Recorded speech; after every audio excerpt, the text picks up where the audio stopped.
ഇന്നത്തെ നമ്മുടെ ഗസ്റ്റിനെ പറ്റി പറയുകയാണെങ്കിൽ ഗസ്റ്റിൻ്റെ ചെറുപ്പകാലം തൊട്ടേ നമ്മൾ മിനി സ്ക്രീനിലും ബിഗ് സ്ക്രീനിലും പല ഭാഷകളിലായി കണ്ടുകൊണ്ടിരിക്കുന്നതാണ്.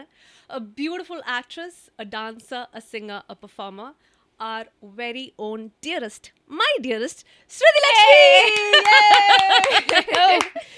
എന്റെ അമ്മേ, ഈ അടുത്തെങ്ങാനും ഇങ്ങനത്തെ ഒരു ഇൻട്രോ കേട്ടോ കൊറേ ആയി. അപ്പം വെൽക്കം ടു ദി ഷോ. എനിക്ക് അന്ന് ബിഗ് ബോസിൽ നിന്നും നിന്നെ കിട്ടിയില്ല, ഇവിടെ നിന്നും കിട്ടുന്നില്ല. അതുകൊണ്ടാണ് ഞാൻ ഇങ്ങനെ റാഞ്ചിക്കൊണ്ടിങ്ങ് വന്നത്. അതെ, അപ്പൊ എനിക്ക് ശ്രുതി ചേച്ചിയെ കിട്ടിയത് ബിഗ് ബോസ് എന്ന് പറയുന്ന ഒരു ഷോയിലൂടെയാണ്. അതെ, എനിക്കും എന്റെ കൊച്ചിനെ കിട്ടിയത് ബിഗ് ബോസിൽ നിന്നാണ്. ആ ഒരു ഡോറ് തുറന്ന് വന്നപ്പോ ദൈവമേ, ഇത് ഇവിടെ ഞാന് ഡോറ് തുറന്നു വന്നപ്പം നിന്നെ മാത്രമേ കണ്ടുള്ളൂ. ഞാൻ ഈശ്വര, അയ്യോ ഇതാരിത്, സത്യം. എന്നെ ആണെങ്കിൽ അവിടെ ആർക്കും അറിയത്തില്ല, എനിക്കാണെങ്കിൽ എല്ലാരും അറിയാം. അപ്പൊ ഞാൻ ശ്രുതി ചേച്ചി കാണും, ഇത്രയും വലിയ നടിയൊക്കെ ഇവിടെ ഉണ്ട്, ഞാനിനി എങ്ങനെ ഇവിടെ പിടിച്ചു നിൽക്കും. ഞാൻ നേരെ തിരിച്ച് ഈശ്വര എന്തൊക്കെയൊക്കെ സൗന്ദര്യം ഉണ്ടെന്ന് പറഞ്ഞ് ഈ വീട്ടിലേക്ക് കയറിയതാ. സെറീനെ കണ്ടപ്പോഴത്തേനും 6 അടി പൊക്കോ 7 അടി പൊക്കവും. എന്റെ പൊന്നോ, ഞാൻ തിരിച്ചു പോയാലും വഴി അടച്ചത് കൊണ്ട് ആ വഴി പോയില്ല. ആദ്യത്തെ ദിവസം തന്നെ എന്റെ അടുത്ത് വന്നിട്ട് ബെഡ് ചൂസ് ചെയ്തായിരുന്നു.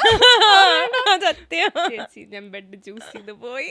സത്യം, ഞാൻ ഫസ്റ്റ് സെറീനോടാണ് ചോദിച്ചത്. അതെ, കണ്ടപ്പോൾ തന്നെ നമുക്ക് എന്തോ ഒരു സിങ്ക് വന്നു. ചേച്ചി എങ്ങനെയാണ് ബിഗ് ബോസിലേക്ക് വന്നേ? ഞാൻ ആക്ച്വലി ഈ ബിഗ് ബോസ് സീസൺ ഫസ്റ്റ് അല്ലാതെ ബാക്കി എല്ലാ സീസൺ തുടങ്ങുന്നതിന് മുന്നേ എന്നെ വിളിക്കും. ശ്രുതി ഇങ്ങനെ ബിഗ് ബോസിലേക്ക് താല്പര്യമുണ്ടോ എന്ന് ചോദിച്ചിട്ടുണ്ട്.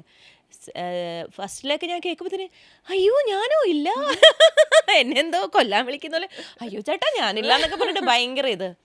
പിന്നെ അത് കഴിഞ്ഞ് കുറച്ച് കഴിഞ്ഞപ്പോഴത്തേനും ഒരു 3rd സീസണൊക്കെ കഴിഞ്ഞപ്പോഴത്തേനും ഞാൻ നോക്കുമ്പോൾ കൊള്ളാലോ, അടിപൊളിയാണല്ലോ എന്നിങ്ങനെ. പിന്നെ ഈ സീസൺ അത് കഴിഞ്ഞ് 4th വിളിച്ച സമയത്ത് ഞാൻ തമിഴിൽ സീരിയൽ ചെയ്തുകൊണ്ടിരിക്കുകയായിരുന്നു. അപ്പം എന്തായാലും ഹീറോയിനായിട്ടിരിക്കും, എനിക്ക് ഇത്രയും ദിവസമൊന്നും നമുക്ക് എത്ര ദിവസം നിൽക്കണമെന്ന് അറിയില്ല. അപ്പം അത്രയും ദിവസം എന്തായാലും മാറി നിൽക്കാൻ പറ്റില്ല.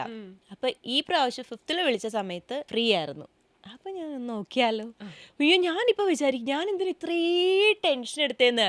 ആക്ച്വലി ആ വീട്ടിൽ കയറുന്നത് വരെ എനിക്ക് അറിയില്ല. ഞാൻ അത്രയും ഈ ബിഗ് ബോസ് എന്നെ വിളിച്ച് അന്ന് മുതൽ എനിക്കൊരു സ്ട്രെസ് കയറിയതാണ്. ലൈക്ക് ഭയങ്കര ടെൻഷനായിരുന്നു.